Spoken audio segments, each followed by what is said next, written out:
sampai 60 juta. Ya habis gimana? Kita live in this economy ya. Jual barang. Kita live in economy dan banyak yang masang bendera Greenpeace.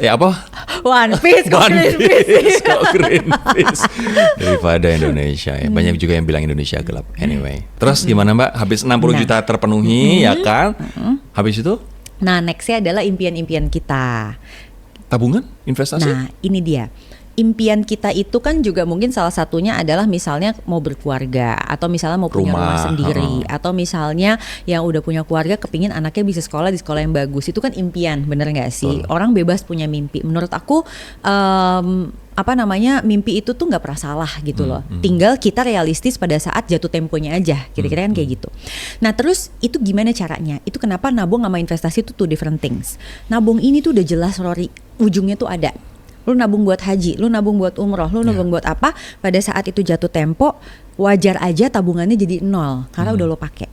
Tapi kalau investment, inilah sebenarnya yang nggak boleh 0. Karena dia harus berputar terus, yang mana nanti kita akan enjoy maksimumnya itu saat kita udah retire. Dan retire tiap orang kan beda-beda. Ada yang mau retire early, ada yang mau retire 60, ada yang mau retire apa, beda-beda. Dan ada juga zaman sekarang menurut aku yang retire because terpaksa karena sakit kayak gitu-gitu kan.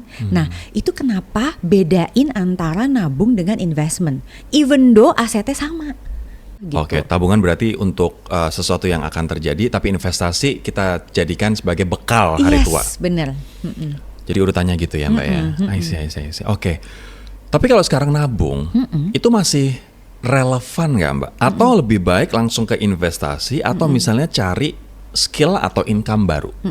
Tetap masih relevan. Kenapa? Karena yang namanya dunia investasi itu ada ups and down. Bener nggak? Kita bicara misalnya investasi saham. Apa saham yang bagus banget 10 tahun lalu sekarang aja bisa beda. Itu kan bisa berbeda-beda gitu ya. Kita harus punya kemampuan untuk mau belajar dan terus menerus. Jadi artinya nabung tuh masih relevan, tapi nabung tidak bisa dijadikan satu-satunya gitu. I see. Jadi nabung tetap jalan, investasi juga harus jalan. Karena investasi bekal untuk hari tua ya. Kalau lo misalnya Mbak, ini gue tanya lo sebagai seorang profesional dan sebagai seorang ibu.